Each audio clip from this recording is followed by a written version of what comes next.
Përshëndetje të dashur teleshikues kudo ku jeni dhe mirë se vini në edicionin e dytë me radhë të Tryeza 10. Tryeza 10 nisë rrugtimin çdo muaj për të bashkëthuar me sipërmarrës të suksesshëm shqiptar nga e gjithë Evropa, jo vetëm nga Gjermania, dhe kam kënaqësinë që në këtë edicion të sjell tek ju përfaqësues të botës së biznesit që kanë bërë histori suksesi me djerës, me punë, me përkushtim. Sjellin historinë e tyre, vizionin dhe eksperiencën. Po kush është protagonisti i parë? Të ndjekim historien.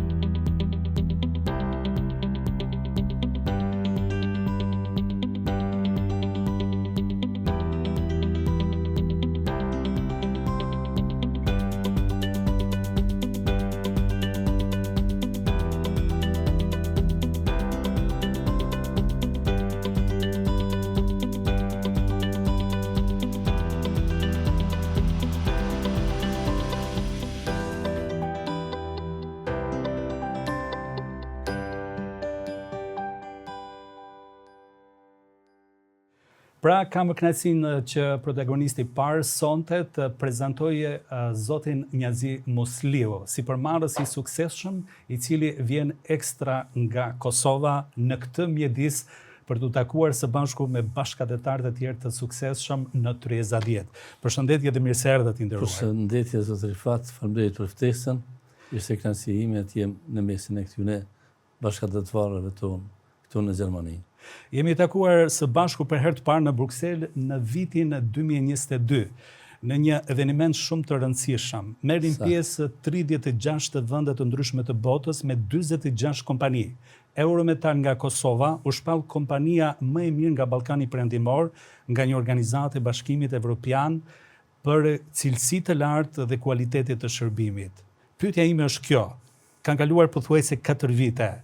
Natyrisht është një nder i madh, një prestigj i madh të marrësh një çmim të tillë. Po sa është e vështirë pastaj për ta mbajtur jehonën e këtij çmimi ndër vite? Unë besoj që jehonën për ta mbajtur të këtij çmimi nuk është fare vështirë. Ai çmim neve na ka motivuar dhe na motivon gjithmonë që të jemi sa më korrekt, sa më sinqert, sa më cilësor, sa më të përpikt në projektet tona që na vinë nga shtetet të ndryshme të Evropës. Ju keni qenë një mërgjimtar vetë, keni jetuar në Zvicër dhe pas 20 viteve u kthyet në Kosovë, investuat në profilin ku ju tashmë jeni shumë të suksesshëm. Sakt. Ishte i vështirë vendimarrja për të u kthyer në Kosovë në ato vite? Bëhet fjalë për fund vitet e 99 apo jo? Po, do të thonë, vendimi për të kthyer në Kosovë nuk ishte i lehtë realisht. Kthehesh nga Zvicra, cila është një shtet që të gjithë e njohëm, do shtetet të mund është më zhvilluar edhe më të përparuar në Evropë, e të kthehesh në Kosovë në kohën më të vështirë, kur ishte koha e luftës, kur ende shiheshin axhaçet ose shtëpitë e djegura, e të kthehesh edhe ti marrësh fëmijën nga shkolla e Zvicrës, e të kthehet në Kosovë, me të vërtetë ka qenë një vendim i vështirë, mirë po, unë kam qenë i motivuar që të kontribuoj sa më tepër për Kosovën, edhe falë Zotit ja kam arrit qëllimin. Jeni bërë pishman në ato vitet e para ose ndonjë vit më vonë që ke thënë pse u ktheva? Absolut, gjithmonë kam qenë i motivuar pozitivisht. Edhe jam krenar që jam Kosovë, jam krenar që fëmijët mi janë shkolluar edhe punojnë edhe jetojnë në Kosovë. Më intereson të di tani për dinamikat e punës, të aktivitetit që ka Eurometal, po të hysh të hulumtosh për gjithë ata që nuk e dinë, shohim se aty janë qindra të punësuar shqiptar në Kosovë, ku edhe produktet tuaja mbi 90% kanë treg Evropën apo Perëndimin. Po sakt, domethënë dikun po tham 85% e kem eksport ndërkombëtar, duke filluar nga Kroacia, Gjermania, Zvicra, Franca, Holanda, shtetet skandinave, Norvegjinë kemi një ndër shtetet më prestigjioze që jemi të fokusuar atje. Suksesi jonë ka filluar gjithmonë gradualisht duke rritur, ka filluar punën me 2 punëtor, tani kemi dikon të 95 punëtor, kemi edhe një filiale këtu në Gjermani, e cila funksionon super mirë, me kapacitet 100% që jem në montim në shtetet skandinave, në Norvegji, kështu që jem shumë të kënaqur, edhe prapë ndihna shumë krenar që jam veproj në Kosovë, edhe besoj që do të jem, edhe jam një shembull edhe për të tjerë që veprojnë dhe jetojnë këtu në shtetet e ndryshme të Evropës. Natyrisht. Po krijimi më intereson i tregut tuaj jashtë Kosovës, ku 85% që tha deri 90% e produkteve tuaja gjenë në tregun evropian. Ju kanë ndihmuar njohjet paraprake të jetës tënde si mërgjimtar, apo ato janë ndërtuar me kalimin e kohës? Ato janë ndërtuar me kalimin e kohës, mirë po vetë faktit që unë kam punuar për rreth 20 vite në Zvicër, domethënë edhe forma edhe natyra e punës që është bërë në Zvicër, atë provoj Zvicrës kam munduar edhe jam munduar gjithmonë që ta bëjnë në Kosovë, edhe fala asaj korreksis, cilësisë që punën që e kemi kryer ne, kemi arritur që të jemi në tregun evropian. Mirë po dhe pjesëmarrja jonë në përpanajire ndryshme, domethënë kontaktet kanë qenë të atij niveli që neve që jemi thuja se në këtë formë të 35-90% në tregun evropian.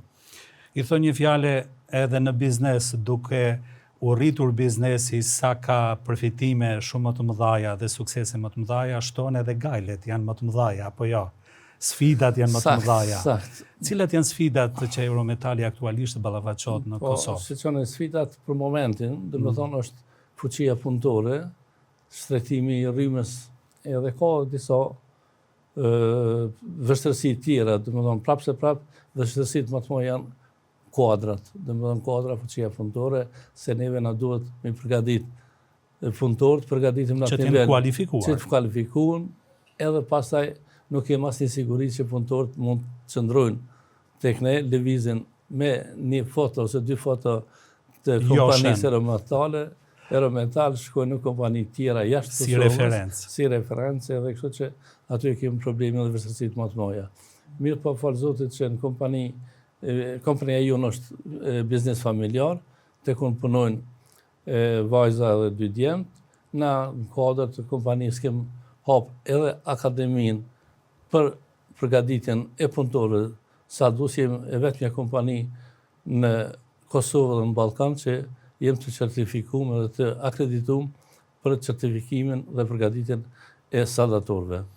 Pra, punëtorët që punëson në Eurometal nuk janë thjesht fuqi fizike, po duhet jenë të kualifikuar që të njohin të punë ose të marrin zanatin paraprakisht, apo jo? Po shqyqone në si kompani, jem kompani industriale, do me thonë vetë jo industria don punëtor me prevoj, punëtor me përgjithësi, punëtor që duhet përgatitën për tregun e punës, kështu që neve ajo na ka motivuar që të formojmë, të themelojmë akademin për përgatitjen e punëtorëve. Ju e ngritët flamurin e Kosovës në Bruxelles si kompani më e suksesshme e vitit 2022. Ku do t'jetë tash? Rrallës më valet, po besoj që mund t'jetë edhe Gjermania, mund t'jetë prapë kemë pas ftesë në Romë të Italisë, edhe besoj që në vitin 2027 keme qenë, veç janë përgatitur do më thonë negocimet që t'jemi edhe atje pjesë me njohje. Dhe në fund një mesazh i shkurtër për të gjithë ata bashkëdhetar të cilët e kanë në mëdyshje që kanë një kapital dhe ende ka një konfuzion në kokë, a ta investojmë në Kosovë apo të vazhdojnë investimet në vendin ku janë? Unë besoj që në 2 aspektet është pozitive, mirë po pozitiviteti më i mirë kishte më qenë të investohet në Kosovë, që të rritet tonë mos të emigrojnë, që Kosovë mos zbrazet, se gradualisht Kosova po mbetet pa rini. Edhe këshilla jam kishte më qenë edhe apeli jam ndoshta që gjithë bashkëdhetarët që kanë mundësi, gjithë nga pak, nuk ka është të thonë që dikush ta bëjnë investim të vetin 100% mirë, po të kontribuojnë dikush me një pjesë edhe të jenë aksionar, gjithë ato prodhime që i kërkon tregu Gjerman, që ose dhe Zvicra po evropian, do më thonë ka mundësi që të prodhohet në Kosovë me cilësi evropiane edhe të punësohet në Kosovë, edhe Kosova të jetë një ambasadore e mirë për shtetet e rajonit.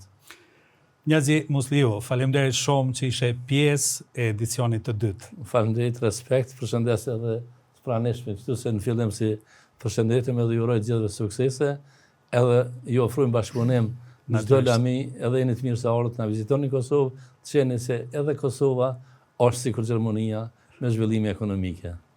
Bravo!